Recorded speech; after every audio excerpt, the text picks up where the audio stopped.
There are sounds that don't belong to this world. Not screams, not whispers. Something in between, like a voice that never learned what words were supposed to be. That's what I heard from room 8. When I first arrived at the Westhill residential facility, I thought the place was just another dying building.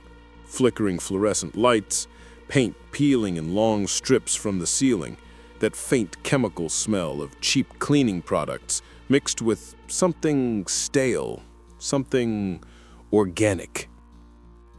I had worked night shifts before, in hospitals, nursing homes, security jobs. You stop being scared of the dark after a while. You start being scared of the silence. Westhill wasn't supposed to be haunted. It was just forgotten. An old care home the city never bothered to shut down.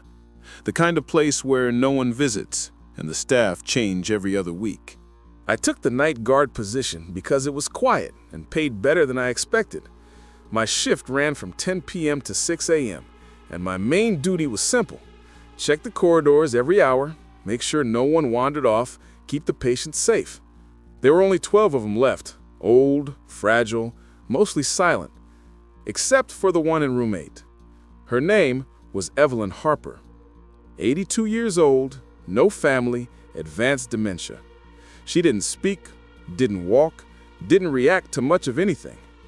According to the day nurse, Evelyn spent her nights completely still, sometimes humming something that didn't sound like music. My first night, I remember thinking how still everything was. Even the clocks seemed to tick too slowly. The security cameras were old black and white monitors, grainy, distorted, barely catching movement. I remember looking at room 8's feed. The camera showed an empty bed, blankets neatly folded, and the faint outline of something dark in the corner. I thought it was a shadow, maybe a chair. But as I watched longer, it moved. Just a shift, like someone breathing. I got up, walked down the corridor, and opened the door. Room 8 smelled like dust and disinfectant. Evelyn was lying in bed, eyes closed. The shadow I had seen was just her oxygen stand. Nothing strange. Until I heard it. A sound that seemed to come from under the bed. It was low, uneven, like a whisper trying to remember how to form a word. 3 seconds long, then silence. I bent down, shining my flashlight underneath. Nothing there. No wires, no rats, no ventilation ducts. Just the floor and a thin layer of dust. When I stood up again, Evelyn was staring at me, eyes wide open. She hadn't moved an inch before. Now she was looking right at me, or through me. I called out to her. "Mrs. Harper, are you all right?" No answer, but her mouth moved slightly, and I swear I heard something echo faintly behind me from the hallway. It sounded like her voice, repeated. My own question, coming back distorted. I checked the corridor, empty. When I turned back, her eyes were closed again. I wrote it off as exhaustion. Night shifts mess with your head. The fluorescent lights hum, your brain drifts between being awake and dreaming, and suddenly the shadows breathe. So I didn't report it. The second night was worse. Around 2:17 a.m., the building's electricity dipped. Lights flickered, camera monitors glitched for about 10 seconds, then came back. But on the room 8 feed, the bed was empty. Just a dark corner, like someone standing too close to the camera. I went down the corridor again.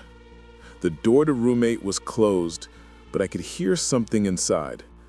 Not humming this time, a tapping sound, rhythmic, deliberate, like someone's nails clicking against wood. "Mrs. Harper?" I called. The tapping stopped. Then, one long drag sound, like fabric being pulled across the floor. I opened the door slowly. The room was dark except for the faint glow from the hallway. The bed was empty again. The sheets were pushed to the floor, and on the far wall I could see Evelyn, standing barefoot, her hospital gown hanging loose around her shoulders, facing the corner. I froze. "Mrs. Harper, you shouldn't be standing!" She turned. Her eyes didn't look human anymore. Not glowing or monstrous, just empty. Like the life had left, but the body hadn't realized it yet. Then she spoke. Or tried to. Her mouth opened, but the sound that came out wasn't words. It was that same noise from before. The whisper that didn't belong to language. Only now it was louder. It was as if the air itself vibrated with the noise. The windows rattled, the metal IV stand shook. My flashlight flickered, and for a moment I saw shapes on the wall. Shadows of hands pressed outward from inside the plaster. When the light steadied, Evelyn was on the bed again, lying flat, eyes closed, heartbeat monitor normal. I backed out of the room, shut the door, and checked the footage later. The recording showed me walking in, and then nothing, just static. The log file said the camera feed for room 8 had lost signal for exactly 8 minutes and 8 seconds. I wanted to quit right there, but I needed the job. The next few nights, nothing happened. At least nothing I could prove. But the noise started to follow me. It came from the vents, from the elevator shaft, from the walls. Always faint, always pulsing. I started marking the time whenever I heard it. 2:08 a.m., 3:08 a.m., 4:08 a.m. Always with an 8. That's when I started noticing something else. Room 8's door was always slightly open when I passed by. Just enough for the light from the hallway to slip through, cutting a thin line across the floor. No one else noticed. No one else heard. But I did. And every time I tried to ignore it, the sound got louder, like it was calling me by name. The sound changed after the 5th night. It wasn't random anymore. It had a pattern. 3 short bursts, a pause, then a long one, like Morse code. But no matter how many times I tried to decode it, it never made sense. I stopped sleeping properly. Every time I closed my eyes, I could hear it playing behind my thoughts. The hum wasn't just noise anymore. It was like something thinking, but too far away to understand the words. And yet, it knew me. At 3:08 a.m. that Friday, I decided to check the old logbooks in the storage room. The building was supposed to have been in operation since the 1960s, and no one had updated the records for years. Most of the documents were water damaged or eaten by mold, but I found a few pages still legible. Patient transfers, death certificates, staff schedules. Room 8 appeared in almost every folder, not because of Evelyn Harper, but because no patient ever stayed there for long. Each record followed a pattern. Admitted for observation. Symptoms of insomnia and auditory hallucinations. Unresponsive after the 7th night. Transferred to a psychiatric ward or deceased within 10 days. The earliest entry was dated 1968. The last before Evelyn was 1998. 30 years of silence between them. Something about that bothered me. If room 8 had been empty for decades, why was the wiring still active? Why did the cameras point there at all? Why was the door always left unlocked?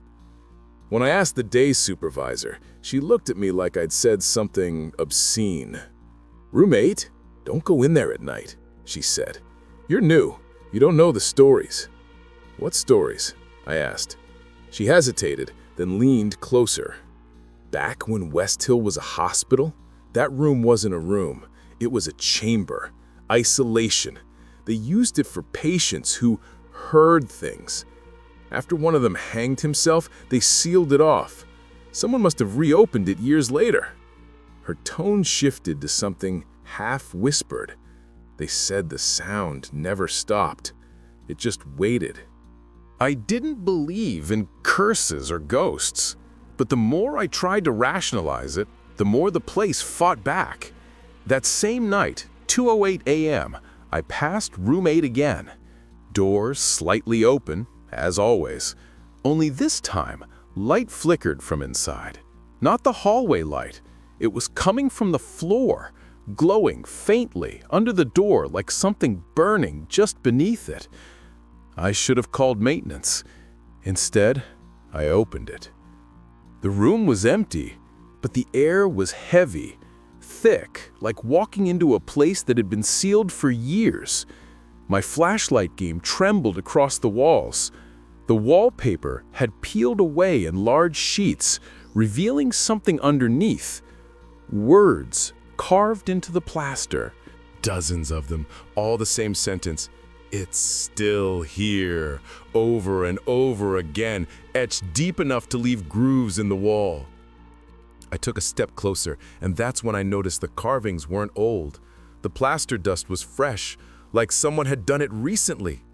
Then came the sound again, low, distant, but right behind my left ear.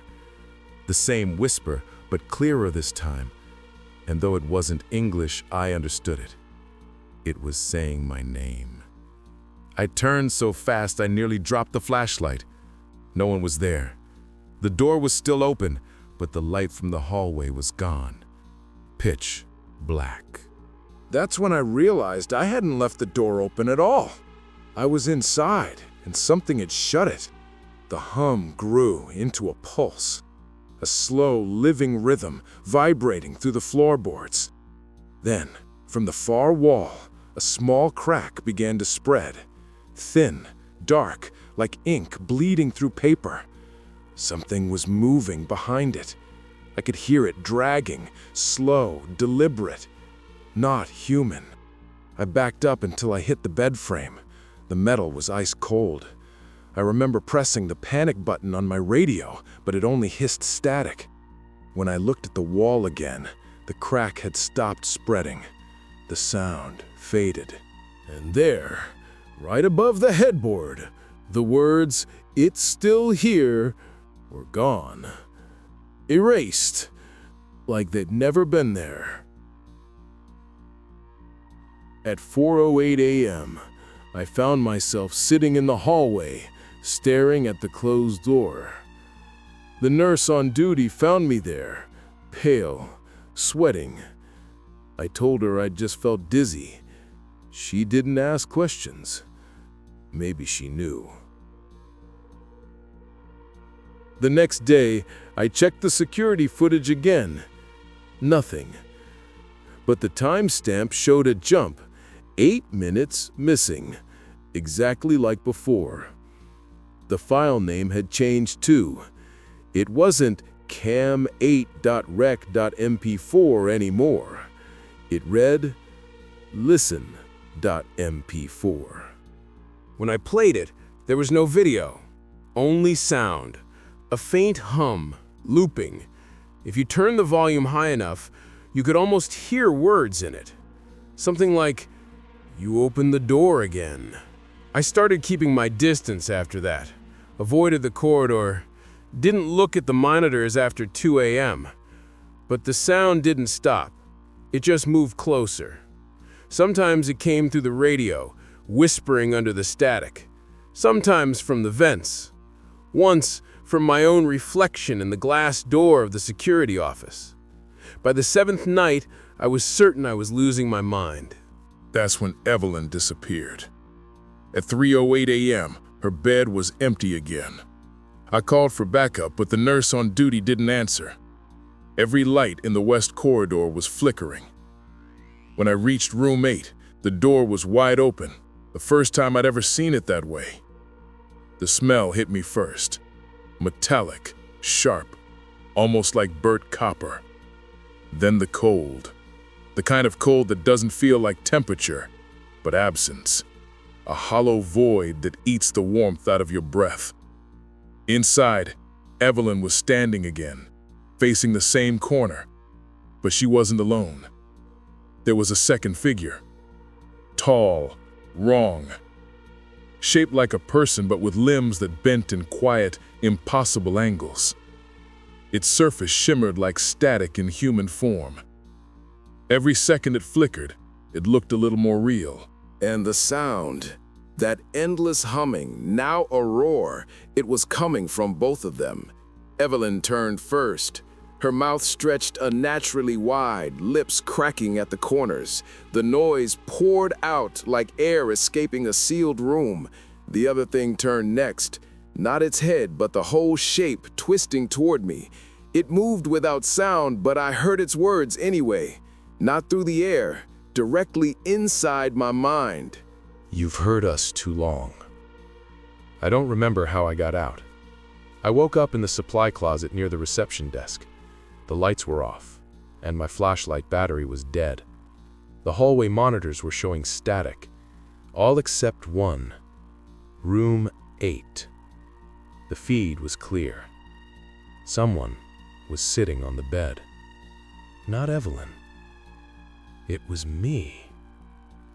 The figure on the screen lifted its head, and though the image was grainy, I could see the mouth moving, but no sound came out. Not until I leaned closer to the speaker. The next morning, no one mentioned what happened. Not the nurses, not the janitors, not even the director, who usually had a dozen forms for every misplaced clipboard. It was as if the night never existed. When I checked the patient logs, Evelyn Harper's name was gone. Not crossed out, erased. The page jumped from room 7 straight to room 9. Like room 8 had been swallowed whole. I thought maybe I was hallucinating. Maybe the exhaustion had cracked something in my head.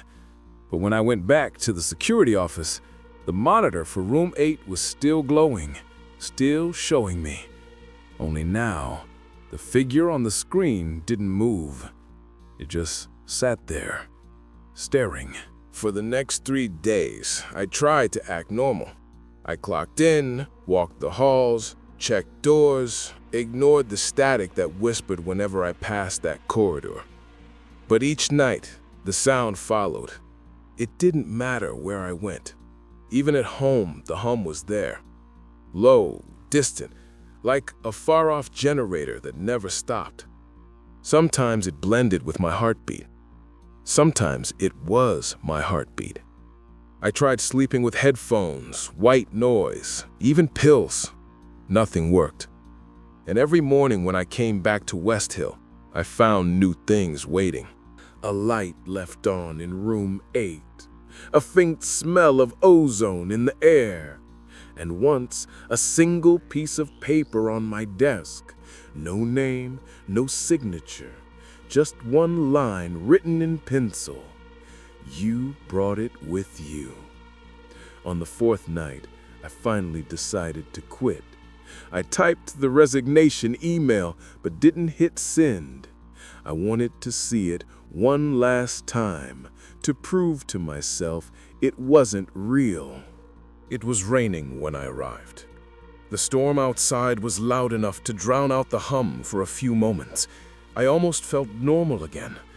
But the closer I got to the west corridor, the more the sound bled through the thunder. The air in that wing was thick with moisture, every breath metallic and cold.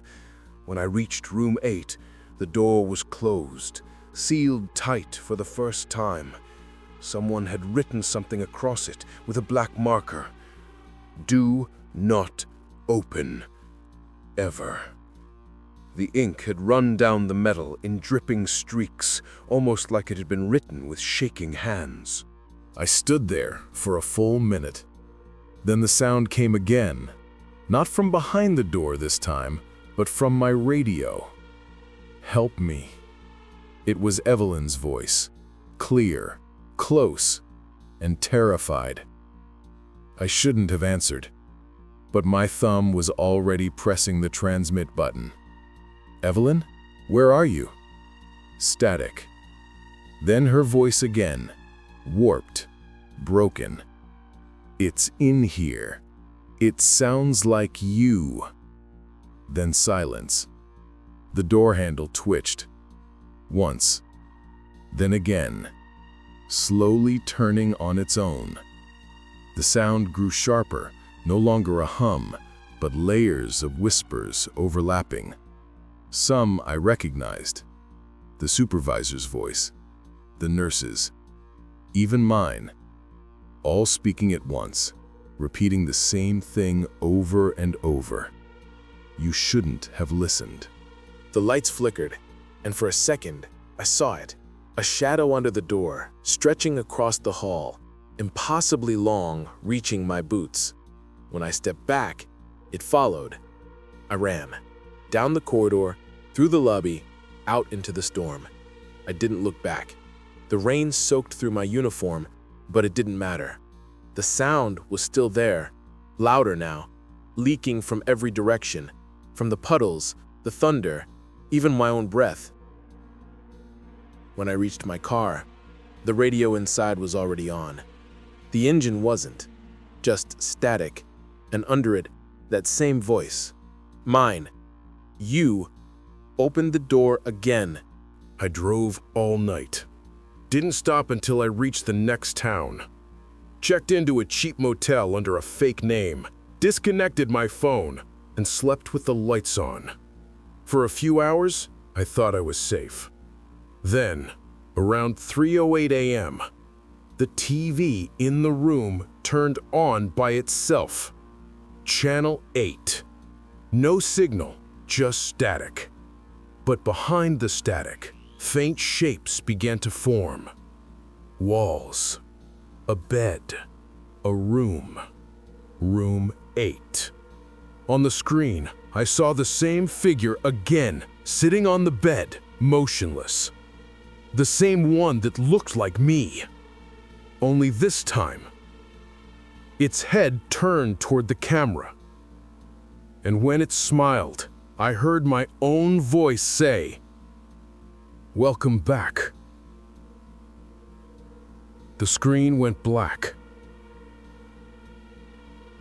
I left that motel before dawn and drove until my hands cramped around the wheel. Didn't stop for gas until I was 3 towns away. The clerk behind the counter asked if I was okay. I said nothing. But when I looked up, I saw something behind him, a small wall-mounted TV near the ceiling, playing the morning news. No sound, just closed captions scrolling across the bottom. Breaking: local sanitarium burns down overnight, no survivors. Fire began in room 8. The clerk kept talking, but I couldn't hear him anymore. There was a hum again, faint, low, but unmistakable, coming from the speakers above the door. That was 3 weeks ago. Now the sound is everywhere. In the streetlights, the refrigerator, the faint buzz of my phone charger at night. It never stops. Sometimes I hear voices woven into it. Not screaming, not crying, just talking. Like a conversation I'm no longer part of. I've tried recording it, but it never shows up. Every file I play turns into silence, except for one. There's a folder on my laptop now. I didn't put it there. Its name is room8_listen.mp4. When I open it, it doesn't play. It records. Maybe it was never the room. Maybe it was me. Maybe I was the one who never left. If you ever find yourself at Westhill Sanitarium, don't look for room 8. You won't find it on the map. They sealed it off again after the fire. But sometimes, when the night is quiet and the power hums through the walls, you can still hear it. That low vibration beneath the floor, whispering from somewhere deep below. And if you listen long enough, you'll start to hear your own voice in it, calling from the other side.